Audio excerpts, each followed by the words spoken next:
cette nouvelle vidéo, aujourd'hui je vous retrouve pour vous présenter les sorties que j'ai repérées pour le mois de mars. Je pensais vraiment pas qu'il allait en avoir encore autant parce que au mois de janvier, février, il y en a quand même eu pas mal.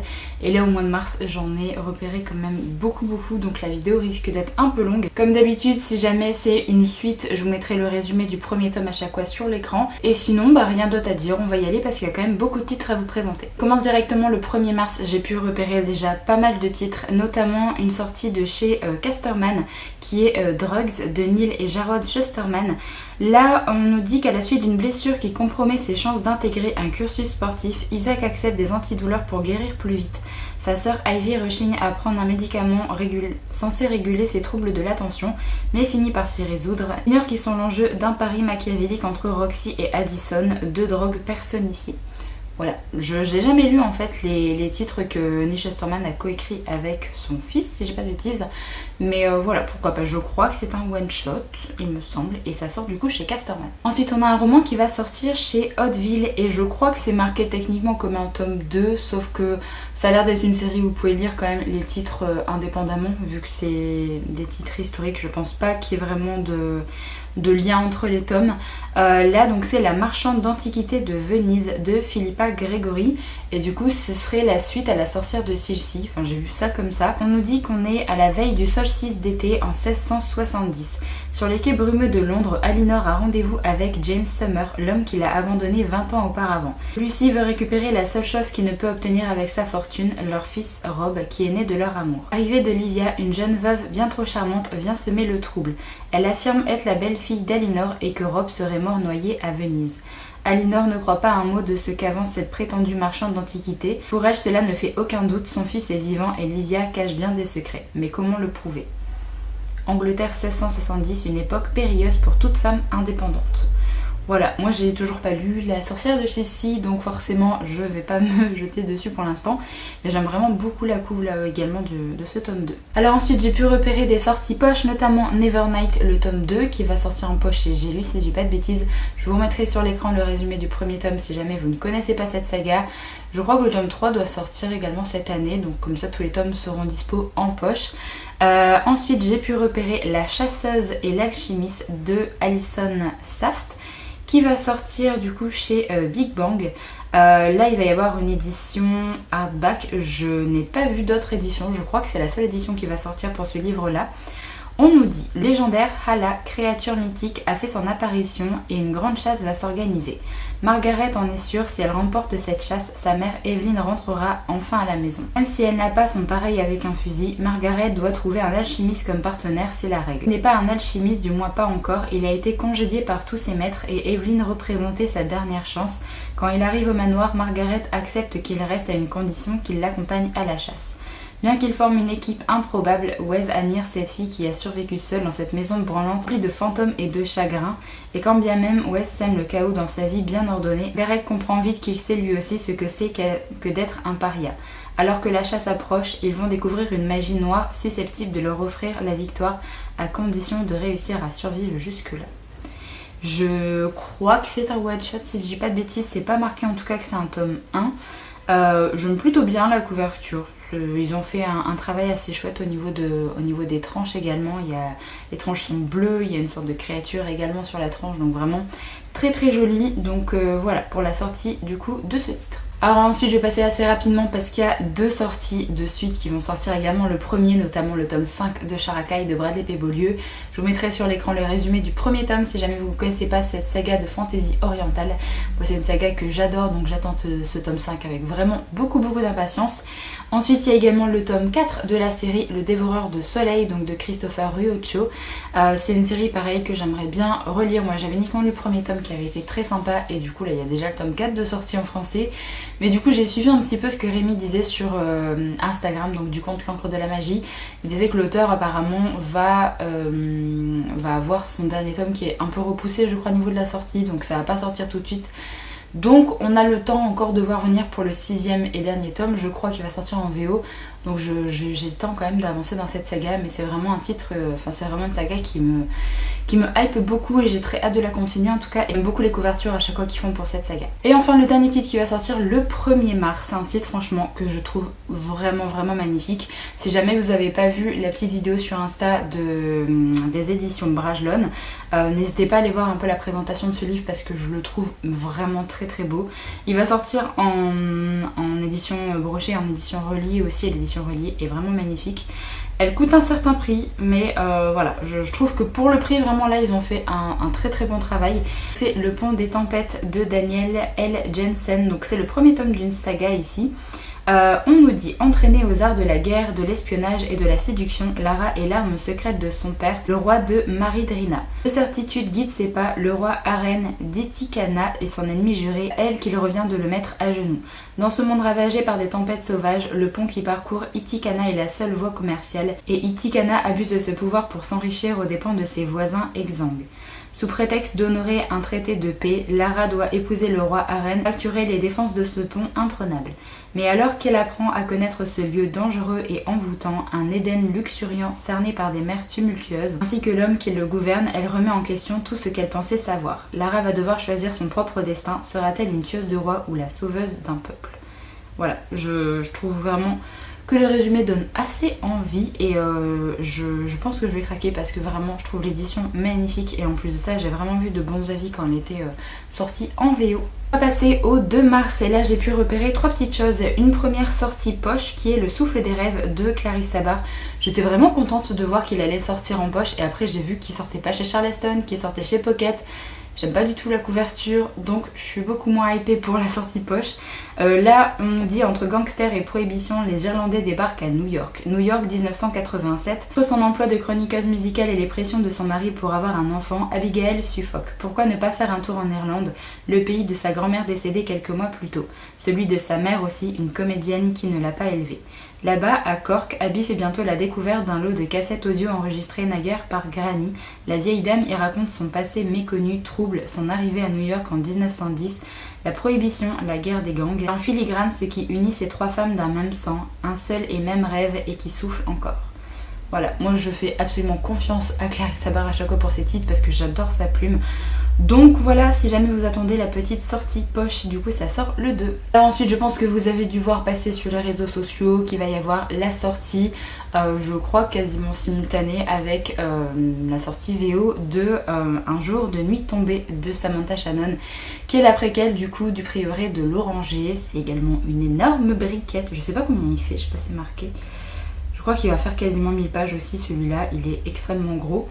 Alors, je crois qu'on peut quand même lire ce livre-là si jamais vous n'avez pas lu Le prieuré de l'Oranger, parce que vu que c'est la préquelle, après peut-être que vous allez manquer certaines subtilités si jamais il y a des choses qui sont peut-être un peu moins expliquées, je sais pas.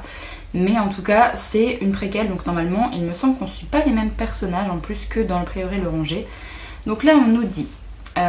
Tunuva Méline est une sœur du prieuré de l'Oranger. À 50 ans, elle s'est entraînée à tuer des worms, mais aucun n'est apparu depuis le sans nom et la jeune génération commence à remettre en question le but de la communauté secrète. Au nord, dans l'Urénum d'Inis, Bran l'ambitieuse a épousé le nouveau roi de Ashros, de justesse les 2 royaumes de la ruine. Leur fille Gloriane vit dans leur ombre exactement là où elle veut demeurer. Maï a quant à elle passé sa vie dans un temple de montagne séquinois, essayant de réveiller les dragons de l'Est de leur long sommeil, mais le passé de sa mère va venir bouleverser son destin. Que le mont effroi entre en éruption, entraînant avec lui une ère de terreur et de violence, ces 3 femmes doivent trouver la force de protéger l'humanité d'une menace dévastatrice. Encore des personnages féminins, donc ça c'est chouette, j'aime plutôt bien la couverture. Alors moi personnellement, Le prieuré de l'Oranger, ça n'avait pas été une excellente lecture, c'était sympathique mais en fait c'était trop rapide, un one shot comme ça je trouve que c'est... Il manquait en fait 2 choses au niveau de l'univers, donc je suis assez contente qu'il y ait une préquelle qui sorte, donc je pense que je la lirai parce que ça m'intrigue quand même de voir, parce que l'autrice a encore à développer de plus dans cet univers. Et le dernier titre que j'ai repéré le 2 mars, c'est Mystic Flown, le maître des arcanes, le tome 1 de Dana Chalice. Alors on nous dit une enquête passionnante oscillant entre magie et technologie, des robots destructeurs créés par un mystérieux peuple inconnu, rencontre touchante de 2 jeunes adultes trop longtemps enfermés dans la solitude et la peur. Un jeune maître cartes traqué depuis son enfance car il détient les arcanes les plus puissantes au monde. Une étudiante solitaire dont les émotions incontrôlables sont la source d'immenses pouvoirs. Voilà. Je m'arrête là au niveau du résumé, il y a autre chose également, mais j'aime beaucoup la couverture. Et là ça sort du coup chez Gulfstream. Voilà, je connais pas du tout cette série, je sais pas si c'est traduit ou pas, mais en tout cas je trouve que ça donne très envie et la couverture est vraiment magnifique. Ensuite je vais passer au 8 mars, là j'ai repéré 4 petites sorties. La première c'est chez Stardust, donc c'est La fille du roi pirate de Tricia Levenseller. Je pensais que c'était un one shot, mais ensuite on nous marque que c'est la série très attendue de l'autrice de La Reine des Ombres. Donc apparemment c'est une série, voilà, c'est juste pas marqué tome 1 sur la couverture. Donc là on va suivre Alosa qui est la fille de Caligan, roi pirate qui règne et terrorise les mers. Son père décide de l'envoyer en mission pour enfin mettre la main sur une mystérieuse et très ancienne carte au trésor qui mènerait à des richesses incommensurables. Pour réussir son défi, la courageuse Alosa accepte de se laisser capturer par ses pires ennemis, s'offrant ainsi la possibilité d'infiltrer leur navire. Captive au milieu d'un impitoyable équipage de pirates cruels, Alosa sait pourtant que la fameuse carte est à portée de main. Le soir, au lieu de dormir, elle part en exploration du bateau. Vite, son plus grand obstacle devient son ravisseur Raiden, un intrépide lieutenant particulièrement intelligent et surtout très séduisant. Mais la jeune femme a plus d'un tour dans son sac et personne ne pourra arrêter la fille du roi pirate. Voilà, moi je suis pas trop fan en fait du style de Tricia Levenseller, j'avais tenté son autre titre et j'ai pas accroché. Donc pour l'instant c'est pas du tout un titre qui m'intéresse, j'attendrai peut-être de voir des retours, même si du coup j'adore tout ce qui est piraterie, donc ça pourrait m'intéresser. Je vais quand même le garder dans le coin de ma tête parce que j'attendrai de voir très certainement des avis tomber. Ensuite il y a le tome 2 d'une série de The Prison Healer, donc c'est The Guild Cage de Lynette Noni. Je vous mettrai le résumé du premier tome sur l'écran si jamais ça vous intéresse, comme ça vous pourrez relire un petit peu ça. Il me semble que c'est une femme qui va soigner des gens dans une sorte de prison, enfin je crois quelque chose comme ça. J'en sais pas plus, mais j'ai vu vraiment de très bons avis sur cette série, donc pareil, elle est dans ma wishlist parce que je compte la découvrir à un moment. Alors ensuite, il y a la sortie poche du coup du titre précédent de Tricia Levenseller, donc ça va sortir chez Hugo Poche. Donc c'est La Reine des Ombres. Là je crois que c'est un one shot si j'ai pas de bêtises du coup. Moi j'avais tenté et je l'avais tenté en audio je crois et j'avais arrêté très vite parce que ça me plaisait pas du tout. Donc voilà, si jamais vous êtes intéressé, je vous mettrai pareil le résumé sur l'écran. Enfin le dernier titre qui sort le 8 mars, c'est une suite de saga vu que c'est Compass tome 2, Lueur de l'Est de Brittany Setcheri. Là c'est le deuxième tome de sa tétralogie, donc là il y a le tome 2 qui sort en poche. Je crois que ça va s'enchaîner au niveau du tome 3, ça va sortir au mois d'avril, quelque chose comme ça, donc ça s'enchaîne assez vite. J'aime toujours autant les couvertures poche par rapport aux couvertures grand format. Ici on est sur de la romance contemporaine. Donc pareil, je vous mettrai le résumé sur l'écran si jamais vous voulez un peu voir de quoi ça parle. Ensuite on va passer au 9 mars. Il y a également une suite de saga qui va sortir ici chez Michel Lafon. Donc c'est le Paradoxe d'Atlas. Donc c'est un tome 2. C'est la suite de Atlas 6 qui est sorti pas si longtemps que ça je crois. Alors je ne sais plus de quoi ça parle, je vous mettrai pareil le résumé du premier tome sur l'écran. Je crois juste qu'on va suivre des magiciens qui vont faire une sorte de concours pour gagner leur place au sein d'une société. C'est à peu près tout ce que je sais, mais pareil, j'ai vu de très bons avis sur ce titre-là, il me tente vraiment bien. Je crois qu'on est clairement dans le genre Dark Academia, donc si jamais ça vous intéresse. Voilà, le tome 2 sort du coup le 9. Il y a également une sortie qui m'intéresse vraiment beaucoup, vu que c'est un titre de Becky Chambers. On est sur le tome 2 de sa saga Un psaume pour les recyclés sauvages. Donc là c'est une prière pour les cimes timides. Il me semble que c'est la fin de cette petite duologie. Pareil, je vous mettrai le résumé du premier tome sur l'écran. J'avais vraiment beaucoup aimé le premier tome, c'est un peu philosophique à chaque fois ce que Becky Chambers peut proposer. Ça nous fait réfléchir sur plein de sujets. On est sur une thématique ici avec des robots qui n'avaient plus du tout, ne côtoyaient plus du tout l'être humain. Et en fait, il va y avoir une rencontre entre un humain justement et un robot, et on va suivre un petit peu cette rencontre là, les questionnements qu'il va y avoir également suite à cette rencontre. Donc c'était vraiment très chouette, j'ai hâte de lire cette suite en tout cas. Ensuite on va passer au 15 mars, j'ai pu repérer 2 sorties. Il y a également une suite de saga, c'est vraiment le mois où il y a beaucoup de suites. C'est Un serment si noble et funeste de Brigide Kéméraire qui va sortir chez Rajo. Moi j'ai pas commencé cette trilogie et c'est une trilogie qui me tente bien. Il me semble, alors pareil je vous mettrai le résumé du premier tome sur l'écran, mais il me semble qu'on va suivre une jeune fille qui va basculer dans un monde de fantasy, quelque chose comme ça, et en fait elle va essayer de se dépatouiller un petit peu là-dedans. J'en sais pas plus, mais j'ai vu de très bons avis quand même sur cette série, donc ça me tente bien. Ce qui me tente un peu moins, c'est le fait que ce soit des grosses briquettes à chaque fois. Il me semble que les 2 premiers tomes étaient vraiment très gros. Là, vu que la série va être terminée, je pense que je me laisserai peut-être tenter un moment par le premier tome pour découvrir cette série. Toujours à la même date, j'ai repéré Persona, le tome 1, La capitale de lumière de Lelena. Ça sort chez Hachette Roman et ici on nous dit qu'on est dans le monde de Lux. Les enfants qui ont été touchés par la lumière développent des pouvoirs singuliers. Mais loin d'être admirés, ces êtres exceptionnels sont craints et méprisés par le reste de la société. À leurs 18 ans, un terrible choix s'offre à eux, se marier et abandonner leurs dons précieux ou rejoindre le culte de la lumière, faisant ainsi une croix sur leur liberté. Ce dilemme, Andrea le refuse puisque son rêve est d'être libre tout en conservant sa magie. Après tout, Andrea a toujours porté un masque, adoptant une nouvelle apparence et un nouveau rôle au gré des demandes du royaume. Plus qu'un don, c'est sa seconde nature, Andrea et Persona. Le jour où Andrea se voit confier une mystérieuse mission, l'espoir de changer le cours de son destin et l'équilibre du monde de Lux se fait plus grand que jamais. Voilà, je trouve la couverture très jolie aussi, donc si jamais ça vous intéresse, ça sort le 15. Je passe au 16 mars et là il y a une sortie chez De Saxus qui est Cendrillon est morte de Kaline Bayron. Là je crois en fait qu'on est sur une réécriture du mythe de Cendrillon comme l'indique le titre, et en fait il me semble que l'histoire de Cendrillon s'est terminée il y a 200 ans de ça. Il me semble que les jeunes filles maintenant doivent participer à un bal où du coup elles sont censées être choisies pour devenir épouses, et que celles qui ne sont pas choisies ont une honte en fait mise sur elles et que leur destin est vraiment très très nul à partir de ce moment-là. J'en sais pas plus, mais en tout cas ça me tente vraiment bien. Tout ce qui est réécriture de contes, moi j'aime bien. C'est un one shot également, donc ça c'est chouette. On passe ensuite au 22 mars, j'ai repéré Ce qu'il nous reste de Eric J. Brown qui va sortir chez les éditions Naos. Là il me semble qu'on est dans un titre post-apo où en fait on va suivre deux personnages, en fait 2 hommes, et il me semble qu'ils vont se rencontrer mais ils ne font plus confiance à personne et on va suivre un petit peu la relation entre les deux. Ça me tente vraiment bien parce que j'aime beaucoup les titres un peu post-apo comme ça, et si jamais vous avez vu la série The Last of Us, ça me fait clairement penser à un épisode, donc voilà, moi j'ai très envie de découvrir ce titre parce que forcément ça me hype un peu beaucoup. Ensuite le 23 il y a une sortie chez les éditions Lumen, c'est le premier tome de la saga Lightlark de Alex Astor. Alors apparemment il y a une édition classique, je vous mettrai les 2 couvertures sur l'image, une édition reliée et une réédition brochée. Je suis pas très fan de l'édition reliée, je trouve ça très terne, à voir un petit peu quand ils vont la présenter, mais moi je préfère largement l'autre couverture. Donc là pour le résumé on nous dit: le centennal commence. Pour rompre la malédiction, l'un d'entre eux doit mourir. Tous les 100 ans, l'île maudite de Lightlark réapparaît pour accueillir le centennal, une compétition meurtrière à laquelle les souverains des 6 royaumes voisins sont invités à participer.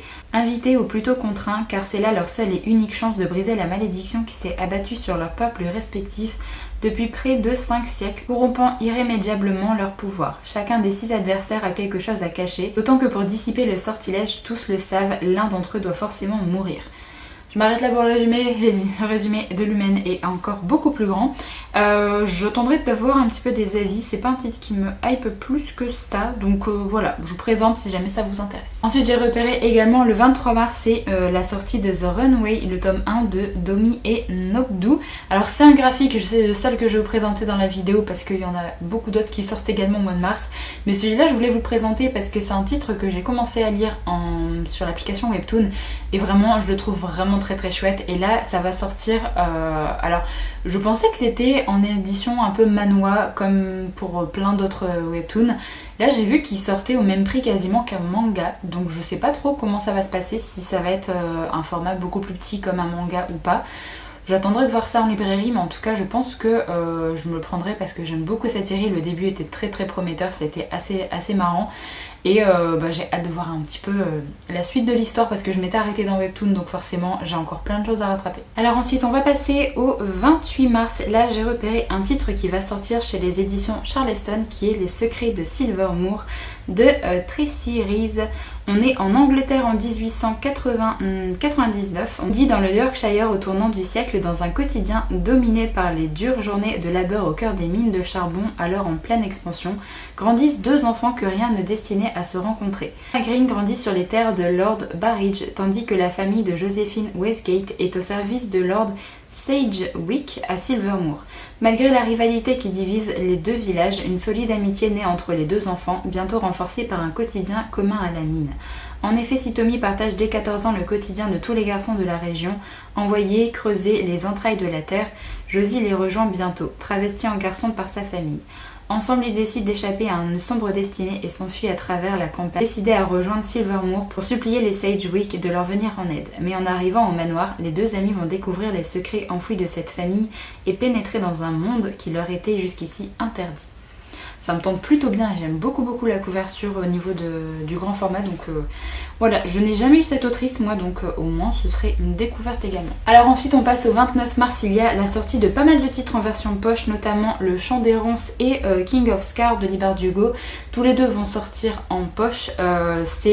Le Chant des Ronces, c'est un recueil un petit peu de nouvelles par rapport à l'univers de Grisha, et King of Scars du coup c'est le premier tome d'une duologie qui concerne le personnage de Nikolai qui est présent dans la saga Grisha. Donc voilà, si jamais ça vous intéresse. Il y a également une autre sortie poche que j'ai repérée, mais cette fois-ci chez le livre de poche, qui est Désenchanté de Marie Vareille. Un titre que personnellement j'ai pas encore lu, donc qui m'intéresse bien, surtout que j'avais vu de très bons avis passer dessus. On nous dit: la disparition de Sarah Leroy, 15 ans, a bouleversé la petite bourgade de Bouleville-sur-Mer et a ému la France entière. Dans chaque foyer, chaque bistrot, on élaborait des hypothèses, et ce qui est vraiment arrivé, personne ne l'a jamais su. 20 ans plus tard, Fanny revient sur les lieux de ce drame qui a marqué sa jeunesse, et c'est tout un passé qui ressurgit. Car l'histoire de Sarah Leroy, c'est aussi un peu la sienne et celle d'une bande de filles. Histoire qui a l'odeur des premières cigarettes et du chlore de la piscine municipale, des serments d'amitié et surtout des plus lourds secrets. Avec finesse et un vrai sens du suspense, Marie Vareille met à nu les rouages de l'amitié féminine dans un roman d'apprentissage captivant et rempli d'émotions. Franchement, je pense que c'est un titre de Marie Vareille que je vais finir par découvrir parce que je trouve que le résumé est très intriguant. Donc voilà, je suis juste déçue que ça sort pas chez Charleston comme ces autres titres, et là je sais pas pourquoi il y a plein de titres qui sortent chez Pocket ou chez le livre de poche alors que de base c'était sorti chez Charleston. Ça m'énerve un petit peu pour ma petite collection des titres des auteurs, mais bon. Ensuite, le dernier titre que j'ai repéré le 29 mars, c'est Les Cartographes de Peng Shepherd. C'est l'autrice de le livre de M. Et là, du coup, on part plutôt dans un titre thriller SF. Et j'adore, moi, à chaque fois ce mélange-là. À chaque fois que je lis quelque chose qui est... je trouve que ça se marie trop bien, en fait, au niveau des thrillers, d'avoir un élément comme ça de science-fiction. Là, apparemment, on va suivre Neil Young, qui est fasciné par tout ce qui touche à la cartographie, notamment parce que son père est cartographe, et en gros son père va être trouvé mort sur les lieux de son travail, et elle va commencer à enquêter un petit peu pour savoir ce qui s'est passé, et elle va vite s'apercevoir qu'il y a des choses un peu étranges, et que son père faisait partie d'un groupe de plusieurs personnes qui se faisaient appeler les cartographes. À mon avis, on va découvrir en même temps qu'elle ce qui s'est passé par rapport à son père, qui était ce groupe au niveau des cartographes. On sait également qu'elle a perdu sa maman il y a pas mal de temps de ça, et on ne sait pas vraiment ce qui s'est passé, donc peut-être que c'est lié également à ce groupe. Voilà, je pense que ça va être très chouette. Moi j'ai beaucoup d'attentes pour ce titre là, donc je croise les doigts pour beaucoup l'aimer. Ensuite, j'ai repéré le 30 mars les deux derniers titres que je vais vous présenter dans la vidéo. Alors le premier titre, c'est une suite de saga également, c'est Bravoure de John Gwynne. C'est le tome 2, si j'ai pas de bêtises, de cette tétralogie. Moi j'ai toujours pas commencé cette série, donc pareil, je vous mettrai le résumé du tome 1 sur l'écran. C'est une saga de fantasy. Moi j'attendrai peut-être que les tomes soient finis de sortir au cas où pour commencer cette série, comme ça si j'aime bien je pourrais la lire assez vite. En tout cas, c'est une série que je vois énormément passer sur les comptes anglais que je suis, que ce soit sur Insta ou sur Booktube. Donc je la garde également dans un coin de ma tête parce qu'elle m'intrigue vraiment beaucoup. Et le dernier titre du coup de cette vidéo à vous présenter, c'est Monstre Ordinaire de J.M. Miro qui va sortir chez De Saxus. C'est un titre que j'avais extrêmement envie de découvrir, donc je suis vraiment contente qu'il soit traduit. On nous dit qu'on est de Londres à l'Écosse en passant par les États-Unis et le Japon. La course-poursuite haletante d'enfants dotés de pouvoirs extraordinaires dans la noirceur de l'ère victorienne. Voilà, je vous laisserai résumer sur l'écran. Clairement, il me faut que ça pour me donner envie de découvrir ce titre-là. J'aime beaucoup la couverture et il me semble que c'est un début de saga, si j'ai pas de bêtises, parce que c'est marqué tome 1, il me semble, sur Goodreads. Voilà, je suis très hypée pour ce titre-là parce que ça fait très longtemps que j'ai envie qu'il sorte en français, donc je suis très contente. Donc voilà, j'ai déjà balayé pas mal de sorties pour ce mois de mars. Bien sûr, je pense que j'en ai loupé, donc n'hésitez pas à me dire dans les commentaires si jamais vous avez repéré une sortie que j'ai pas mentionnée dans la vidéo et qui pourrait potentiellement plaire à d'autres personnes. Merci du coup d'avoir regardé la vidéo jusqu'au bout, j'espère vraiment qu'elle vous a permis de découvrir certaines futures sorties.